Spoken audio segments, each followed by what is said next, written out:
Hello, I'm Lucy from In the Midst of Madness, and today I thought I would do an update because I've got all sorts of things going on in my life at the moment, and I did actually mean to do this a few weeks ago, but for once I can actually update you sort of at the beginning-ish of what's going on, rather than at the end once I've forgotten most of it. So there's a few things to update you on. And the first thing to say is, this is a bit cryptic, but if any of my family are watching and they don't know where I have eczema, like, don't carry on watching. You don't need to know. So now the cryptic bit's out the way, I will tell you about why that's relevant. So about 4 years ago, I had all sorts of symptoms, which ended up transpiring to be eczema. Which I didn't know you could get in this area. We don't need to talk about the area, but it's where you're imagining probably, hence not wanting my family to be watching this. But yeah, I had no idea that you could get eczema. But it turns out wherever you have skin, you can have eczema. And I actually found out that I have eczema in my ears, but that's not what we're talking about. Anyway, I had to see a dermatologist and a gynaecologist in an appointment where I found out that I had this eczema. But in the appointment, and the bit that's like relevant, the gynaecologist was asking about my medical history, and my anxiety disorders came up because I was on diazepam and Joe was there, and I don't think they're very used to having partners of women in their 30s in the room. Anyway, I explained various things and I was asked about medication I was on, and I said that I was on the mini pill, and she asked how long I'd been on that, and it's ages. And she was saying that my natural estrogen levels would have really dropped because of that.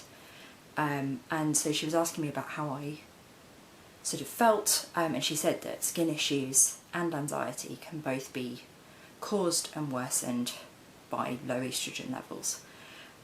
So I wasn't expecting any of this, and like, I had my bits on display, and so I was just high as a kite on diazepam, anxiety through the roof, not really knowing what day it was, let alone my own name or anything. So the information kind of went in, but I didn't ask any questions because I just wasn't expecting any of this. Anyway, she said you might want to consider coming off the pill for 6 months to get my estrogen levels back up to normal, and to see how I felt and see how my anxiety was.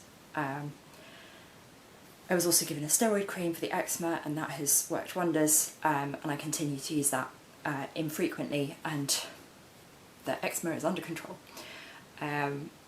Anyway, ever since then I have thought about like what to do about the pill, and I have absolutely loved being on the pill. I know everybody has different experiences, but I have loved it. Like, to me it is a complete miracle medicine, because I used to get really painful periods, and they completely stopped on the mini pill, to the point where I kind of forget that that's a thing that women go through, which my friends all love. But yeah, it's just been amazing for me. So I was really reluctant to come off it, but equally my anxiety is very severe, and I would really like to not have severe anxiety. And I'd kind of tried to look at the timelines of like when I went on the pill and when I got my anxiety disorders, and they were years and years apart. But I don't know when my estrogen levels will have dropped. And so I was just really confused, didn't know what to do. So I spoke to my psychiatrist about it, probably, I don't know, 6 months, a year after this, whenever my next appointment was. And he was just completely useless. Like, I was trying to ask for his advice, but he basically said like, it's fine to come off it, and I was sort of trying to explain like, I get suicidal with my periods, and I can't be on psychiatric meds because they make me really ill, so like I can't be on antidepressants to manage that. So like, what would I do? And he just sort of basically said like, well, you don't have to come off it. And it's like, right, okay, great discussion, thank you very much. And he was just so weird about it. It was exactly like the conversation you'd expect with a man who just doesn't understand women at all, but like, he's a doctor, so it was all very awkward and weird. I was very glad I wasn't in the room with him, I was on the phone. But yeah, it was all just really weird. So that was just a complete dead end. And I just basically left it alone for ages, because I decided that I couldn't risk coming off the pill and getting my periods back, because I can't cope with them on top of my anxiety. Like, life is so difficult anyway, I didn't need any more difficulty. And it just, yeah, I just sort of left it. And I don't really remember what happened, but I think I was having a conversation with my mum, and she was saying about the fact that she's on HRT, and neither of us are allowed oral oestrogen, for various different reasons. I get migraines with auras, so I'm not allowed oestrogen because it can increase my risk of stroke. So that's why I have to be on the mini pill. And I'd also been really reluctant to come off my mini pill because I know other people have come off it and then gone back on it, and they've had no problems the first time, and then second time around they've had horrendous side effects. So I have literally been on the mini pill every day since I was prescribed it when I was about 18. And it's been perfect. Anyway, I was talking to my mum about her HRT, and she mentioned the fact that it's transdermal.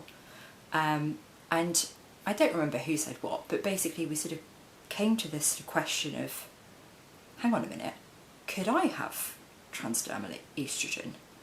And I was trying to Google it and find out, and like, Google was really useless, as it often is for health stuff, because everything that came up was about menopausal women, and I'm not menopausal, and I'm unlikely to go through menopause for over 20 years, thanks to great family genetics. So I was just thinking like, well, nothing will happen. Anyway, I don't really know what possessed me, but I think it was like end of February, beginning of March, I kind of thought, why don't I try and speak to a doctor? Because the worst they can say is no, but at least I can try and ask, and find out whether it's even an option, whether it's allowed, etc, etc. Anyway, I had to wait like 3.5 weeks for an appointment, because it wasn't urgent, and I spoke to such a lovely doctor, and she was just so nice. She just listened to everything, and she listened to all of the issues I have with coming off my pill, having periods, my mental health, the lack of treatment for that, the sensory issues I have with periods, etc, etc. And she gave me various options, and what we sort of decided was that apparently I am allowed estrogen, and so I've been given estrogen patches because they're the ones that give you the steadiest stream of estrogen, and because hormone changes can cause migraines, and I get migraines, we were very keen to like not give me any more than I need to have. So I was put on a really low dose, and that was when I was meant to do this video, but obviously we're now mid-May. But yeah, so I started on that. I was also given top-up progesterone tablets because my pill doesn't cover the estrogen enough, apparently, and that can put up your risk of various types of cancer. I have to say, I should have bought it for the video. The leaflet for both of these medications they are gigantic. I have never seen a medication leaflet that is as long as these, and like, it was really lovely reading the huge long list of cancers that I may get, and the fact that they don't know what it'll do in me because everything that they've tested is in menopausal women who are over the age of 50, and I am not that. So yeah, that was a bit daunting when I got the boxes and you just unfurl this paper, and genuinely it's like nearly waist height on me. So like, it's absolutely ridiculous.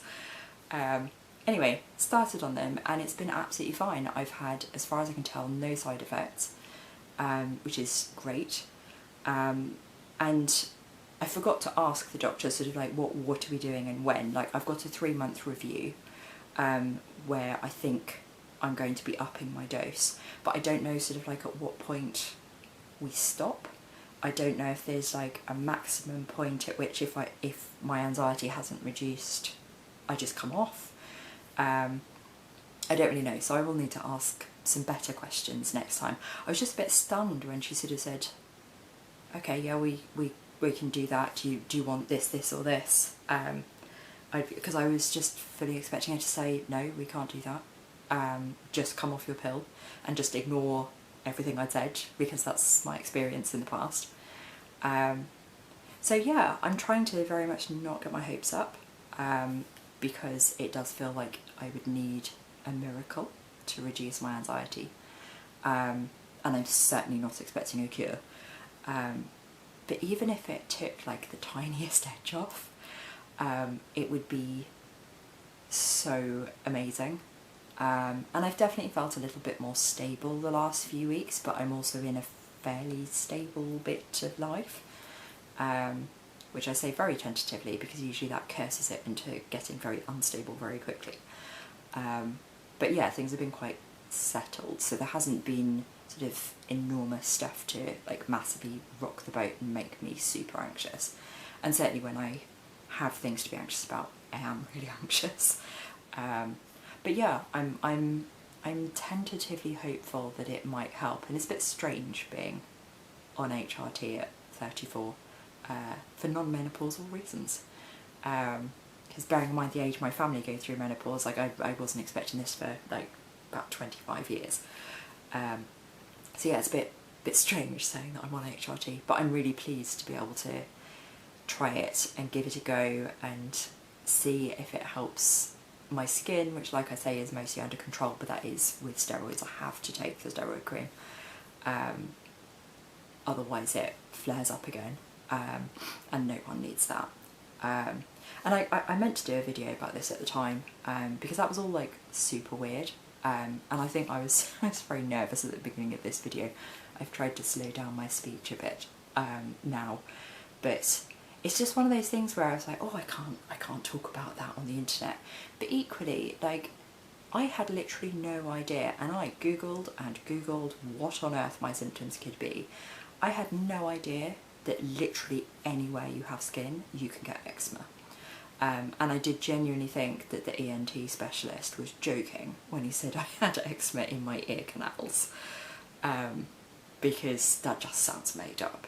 But I had no idea that you can get it anywhere, and it's not something that's talked about, and that the whole investigative process was really difficult, because firstly I'm severely agoraphobic, so going and getting investigated was really difficult. Having to get your kit off for that numerous times was also really difficult. Being pretty much accused of having STIs was also really difficult, and just the whole thing was just not very nice. Like they kept treating me for thrush, which I didn't have, and I literally had itching and nothing else, so it was like, I don't think it's thrush.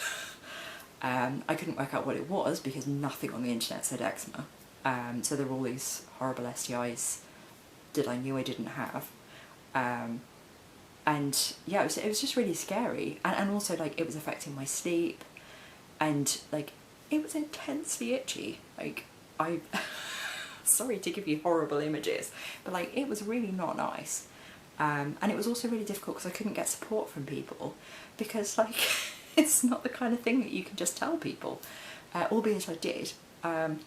So sadly my two best friends, my mum and my partner, all got graphic descriptions of everything that was going on with me, and for that I do apologise. But yeah, it wasn't like I could like, well, I'm doing it now, so I could have done and I probably should have done, but part of why I'm sharing now is because like this happens to people, and I think when things are in like private areas, you don't share about it, and so you've got that kind of, you've got all of that on top of the fact that you've got symptoms like eczema. Anybody that has eczema knows that eczema is horrid, and it's really difficult to treat, it's really difficult to get on top of and keep on top of, and it's just miserable, and it gets so intensely itchy at night wherever it is, and it's just horrible.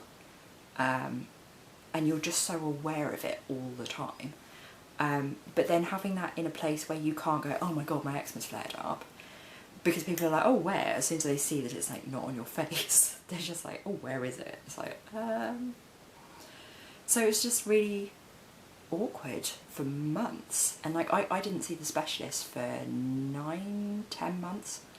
And so I was just sort of suffering mostly in silence, apart from the odd graphic phone call with a friend, or my mum, or conversation with poor Joe, until I finally got treatment that worked. And like all the treatments that didn't work, like I was having syringes of cream, I was using God knows what different creams and ointments, and like one was mustard yellow. They all smelled really weird. Like just the whole thing was just grim. And it was really difficult because like at one point I got a text saying that my results had come back negative for STIs that I hadn't actually like been asked if I wanted to be tested for. And like, you're meant to give consent for medical procedures and tests, and it was just really, it really wasn't nice to, like, obviously it was great having a negative result, but like I could have told them that it was negative. And yeah, it was just really not very nice having them do these tests without my consent, or even like telling me, because what if it had been positive? I'd have suddenly found out I had this condition that I didn't even know I was getting tested for. So yeah, the whole thing was very weird, but at least I got some answers in the end, and at least I know where I'm at with trying to maybe help my skin or my anxiety, or both would be amazing. So yeah, that was the first update that I wanted to give. And then the second one is that I am finally going to see a neurologist. So I was referred Easter last year, so it's been like 13 months, 14 months since I was referred, and I'm going in 2 days, and I'm absolutely terrified because it's at a hospital that I haven't been to before, because my local hospital doesn't have any space. So we've got to travel, I think it's like 40 minutes in the car, which means we've got to leave like an hour and a half in advance because it's on a Saturday, and traffic around there gets absolutely horrific. We don't know the area, we've got to try and find space to park, etc. So I'm genuinely dreading it. I've also been trying to remember why I was even referred, because obviously it was so long ago. But I think it was mostly because of the numbness and tingling that I get in the outsides of my fingers and my hands and my forearms, which has got a lot better since I went onto the B12 jabs, but it hasn't gone, and it's sort of coming back more. So we don't know if it's because of the B12 deficiency. I've also got quite a persistent folate deficiency, so I was put on folic acid last year for 3 months, and then my levels went through the roof, so they took me off, and then 6 months later it was through the floor again, so I went back on it again for 4 months, and when they tested me again it had gone well up into normal range, but it wasn't through the roof. So when I spoke to the doctor about the HRT, I said, like, what do I do about the folic acid? And I said, like, what my levels were, and she instantly said, why is it so low? And I was like, I don't know. I'm taking the tablets. So she said she wants me to stay on those, but they don't know why I'm deficient. And I was never properly, I've mentioned before, I was never properly tested for pernicious anemia, so we don't know if I have that or not. And if I do, I'm not getting my B12 jabs often enough, because I'm 3 monthly, and for pernicious anemia it should be 2 monthly. So it's possible that that's why I've got this numbness. It's possible it's a jolly hypermobility thing, because my joints aren't very stable, and so it's possible that, like, my, whatever that bone is sinking and cutting off blood supply, etc. I have no idea. I'm really having to try and become an expert in these conditions to work out what's serious and what's just annoying in terms of the symptoms I get. But at least I'm seeing a neurologist. I've written a list of all of the neurological symptoms that I have, because I've also had a lot of brain fog, which is better than it was, but it's still not fine. So we'll see what comes of that, and I will try and update about what comes of that soon. And then the final thing that I'm quite excited about is I have bought a walking pad. And for those of you that don't know, they're under desk treadmills. Mine is not under a desk, and mine has like a fold up handle stand, I don't know, so that you can hold on to so you don't fall off, which has actually been really useful because otherwise I would have fallen off.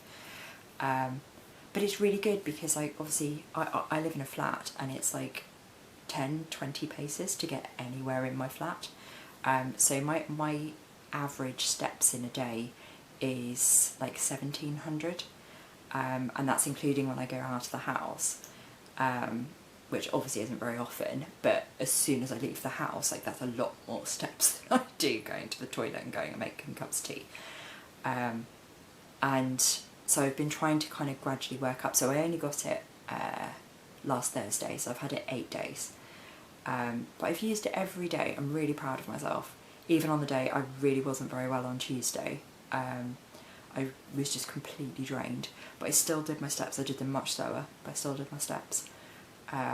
So I'm keeping it very low key, but I'm really hoping that it's going to help because I've got so many joint problems at the moment, and I've gained weight, and the weight then makes my joints hurt more, so I really need to try and lose weight, and that's really difficult when you have a lifestyle like mine. I can't just exercise it off easily, and it's also really miserable dieting because like food is one of the things that you enjoy and look forward to when you don't have much else. So yeah, I'm hoping that this is going to help and that I can do everything in a very safe and sensible and manageable way. And yeah, I'm really hoping that it's going to help with some of my joint complaints, because yeah, I've been having issues with my knees.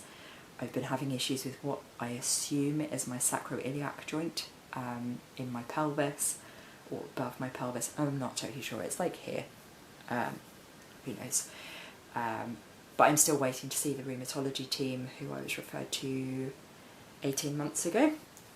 So I still don't know what type of hypermobility I have, and I've never had any bone imaging, so I have no idea if I've got like degenerated discs, arthritis, who knows. I have no idea the state of any of my innards, so I'm hoping that when I eventually get seen by them that I might get some imaging, so that I can find out what's going on inside. But yeah, I'm not enjoying doing the walking because it's really hard. I'm very glad that I have like my smartwatch, and I found out about all sorts of new features that I didn't know it has. So it has a treadmill setting, so that's been really good, albeit it's not hugely accurate at the moment. It keeps telling me that my pace is like 20 centimetres long, which it isn't. But my heart rate on Sunday, walking at 4 kilometres an hour, and that is walking, went up to 166 beats per minute, and that was on beta blockers.